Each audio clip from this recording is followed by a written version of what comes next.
Map.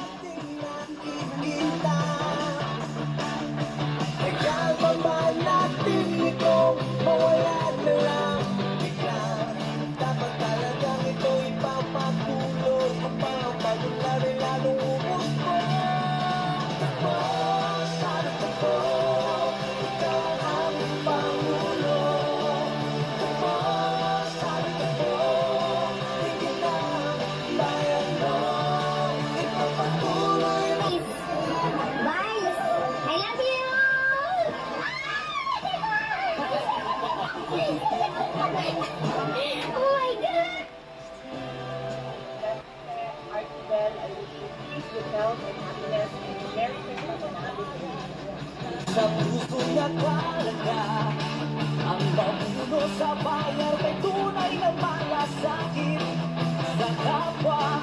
Iyak inawang ako pagkaisa na tayo ay magpatuloy at may napagbabago. Sigaw mga bibilang tete ako.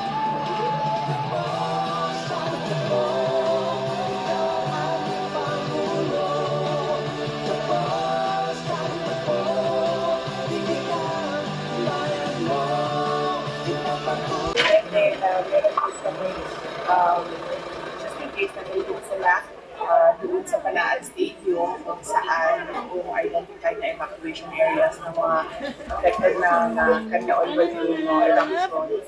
Meron kami medical team na nakahanda na pwedeng mag-assist sa Department of Health para sa pagbantay ng kalusugan ng mga evacuees. Usually kasi problem sa mga evacuation centers ay yung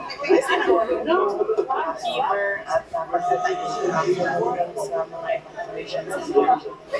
Tapos yung long term naman namin is kabalik na sila, pwede pa nila magbigay ng financial assistance para sa hindi na sila evacuees kasi pabalik na sila doon sa mga residents.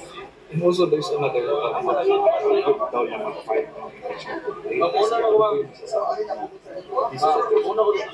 yes, so I believe para sa akin lang posisyon ko lang ito. Of course, hindi ganito ang sentiment ng lahat ng mga the Office of the Vice President and ibang mga supporters. So, para sa akin kasi, kung meron impeachment complaint, that will be a way, an avenue na maayos kong masagot kung ano man yung mga accusations sa akin. Dahil meron kasing rules ang impeachment. So, pwedeng sundan yun.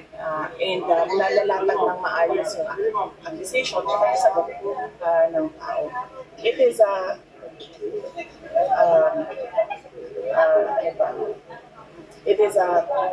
parang I'm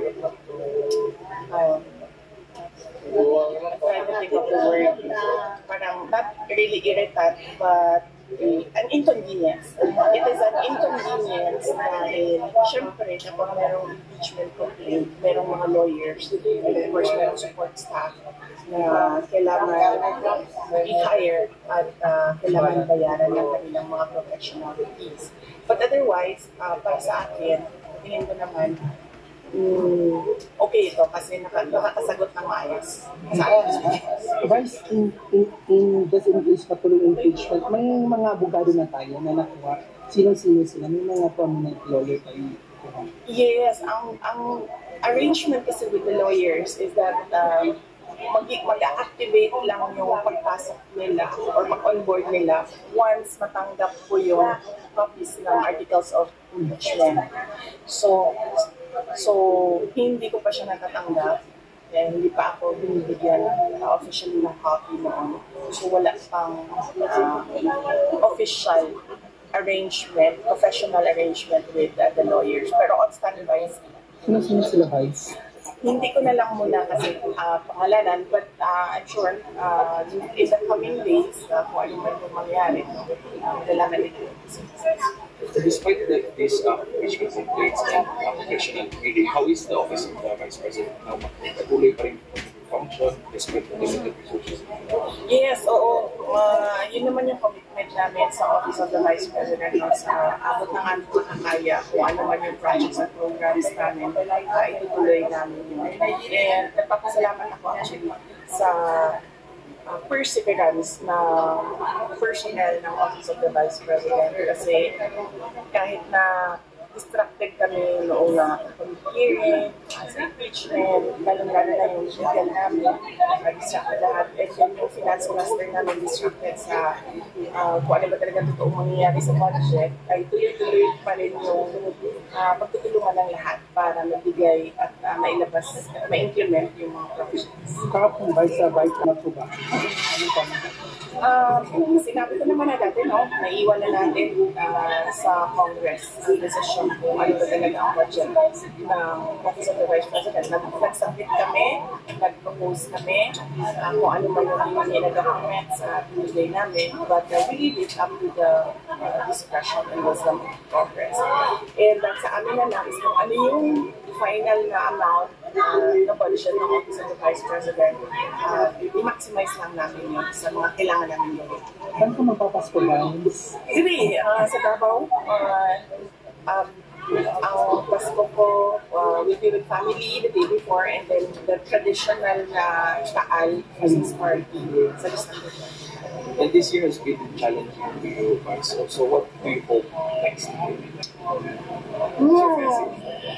Well, I believe next year will be impeachment time, diba? So, it will be busy, more than busy siguro than this year. But kakayanin yan. Kasi ang dami namang personal ng Office of the Vice President. Pwede i-delegate yung trabaho at pwede namin paghati-hatian yung trabaho. Christmas. Wish ka for everyone. Ito lang yung pinakamahalaga para sa lahat at wala nang iba. I wish everyone good health in the year 2020.